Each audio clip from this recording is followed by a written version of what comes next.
많이 먹어서 찌는 게 아니라 골고루 먹지 않아서 찌는 겁니다. 이게 원칙이에요. 왜냐하면은 이렇게 먹어야지 최대한 많은 양을 먹으면서 열량을 조절할 수가 있어요.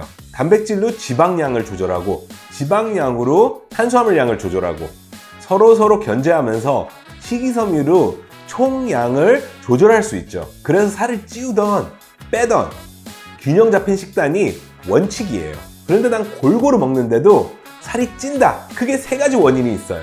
그 첫 번째 이유, 음식 분류를 잘못하고 있습니다. 나는 이게 단백질이라고 생각하고 먹었는데 사실 탄수화물이면은 계산이 다 틀리겠죠. 착각하기 쉬운 음식 중에 대표적인 게 우유예요. 사람들은 우유가 단백질이라고 생각하거든요. 그런데 사실 단백질보다는 유당이 더 많이 들어가 있거든요. 그래서 탄수화물로 분류해야지 오류가 생기지 않아요. 그래서 우유 먹고 살찌는 분들이 정말 많습니다. 그 두 번째 이유는 기억을 못해서 찌는 겁니다. 맞아요. 머리가 나빠도 살이 찝니다. 내가 일주일 전에 무엇을 먹었는지 기억하는 사람은 한 명도 없다는 거죠. 이틀만 지나도 가물가물해요. 그런데 난 아무것도 안 먹고 공기만 마셔도 살이 찐다. 내가 무엇을 먹었는지 기록을 해놓으면 분명히 있어요. 살찌는 음식들이 내 기억엔 없지만 분명히 있을 거예요. 그리고 세 번째 이유, 치료를 받아야 되는 경우예요. 내가 먹은 음식이 내 몸에서 대사가 안 되고 있는 상황이죠. 나는 단백질을 먹었는데 내 몸 안에서 흡수가 안 돼요.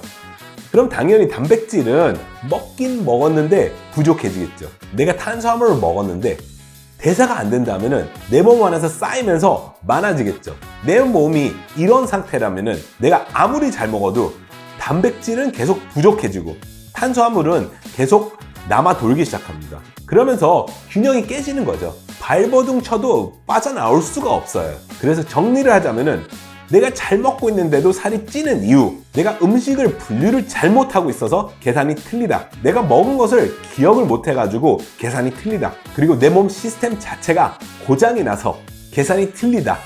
이 세 가지로 요약됩니다. 그럼 어떻게 해야 될까요? 이 세 가지 경우 혼자서 해결할 수 있는 문제들이 아니에요. 사실 혼자서 할 수 있는 거는 자기가 무엇을 먹었는지 기록하는 것 뿐입니다. 그 이외에는 할 수 있는 게 거의 없어요.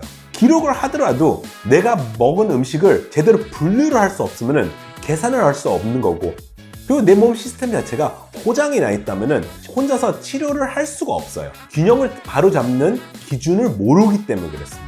그래서 반드시 전문가의 도움을 받아야 돼요. 그래서 내가 먹은 것을 기록해서 전문가의 도움을 받는다면 음식을 제대로 분류하는 방법도 배우고 균형을 맞춰주는 한약을 처방받아서 불균형을 바로잡을 수가 있어요.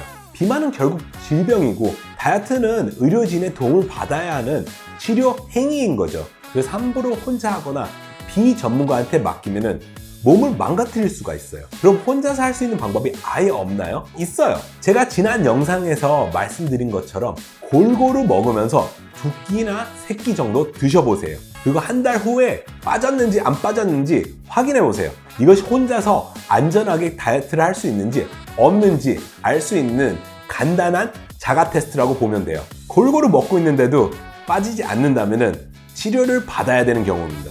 어쩔 수가 없어요. 원래부터 혼자서 할 수 있는 게임이 아니었었어요.